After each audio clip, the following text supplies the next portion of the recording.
నమస్కారం. న్యూస్ 9 టీవీకి స్వాగతం. రక్షక భటుడికే రక్షణ కరువైందా? డ్యూటీలో ఉన్న ప్రభుత్వ అధికారిని రోడ్డు మీద దారుణంగా మట్టుబెట్టారా? జయశంకర్ భూపాల్పల్లి జిల్లాలో ఇప్పుడు ఇదే ప్రశ్న పెను ప్రకంపనలు సృష్టిస్తుంది.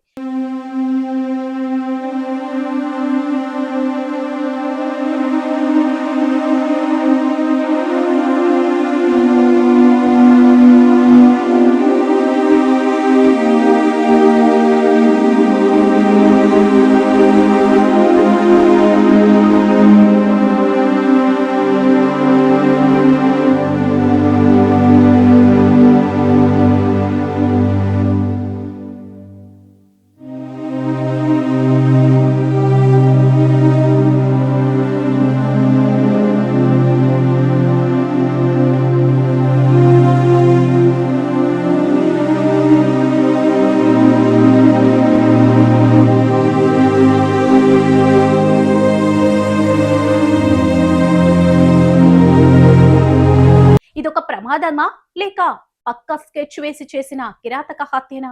జయశంకర్ భూపాల్పల్లి జిల్లాలో ఆర్టీఓ వెంకన్న అత్యంత దారుణ పరిస్థితిలో ప్రాణాలు కోల్పోయారు. అది కూడా ఎక్కడో అజ్ఞాత ప్రదేశంలో కాదు, సాక్షాత్తు తన ఆర్టీఓ కార్యాలయం ముందే.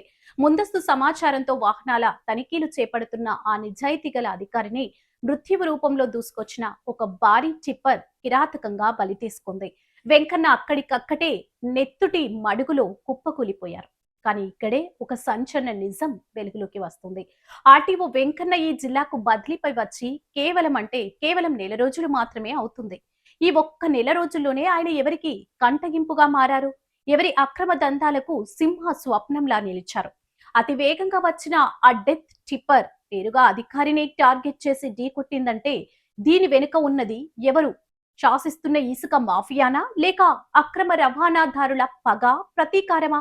పగటిపూట సాక్షాత్తు ప్రభుత్వ కార్యాలయం ముందు డ్యూటీలో ఉన్న అధికారిని అలా గుద్ది చంపేంత గుండె ధైర్యం ఆ డ్రైవర్ కి ఎలా వచ్చింది? వాడి వెనుకున్న ఆ పెద్ద తలకాయలు ఎవరు? పోలీసులు దీన్ని హిట్ అండ్ రన్ కేసుగా నమోదు చేస్తున్నప్పటికీ గ్రౌండ్ జీరోలో మాత్రం అనుమానాలు పుట్ట పగులుతుంది. నెల క్రితం వచ్చిన అధికారి నెల రోజులకే శవమై కనిపించడం అటు రవాణా శాఖలో ఇటు జిల్లా ప్రజల్లో తీవ్ర కలకలం రేపుతుంది. దీని వెనుక దాగిన ఆ మిస్టరీ ఏంటి? అసలు ఆ డెత్ టిప్పర్ ఎవరిది? డ్రైవర్ ఉద్దేశపూర్వకంగానే ఆర్టీఓ పైకి వాహనాన్ని దూకించాడా? మరిన్ని సంచలన వివరాలు ఇప్పుడు చూస్తూనే ఉండండి న్యూస్ 9 టీవీ.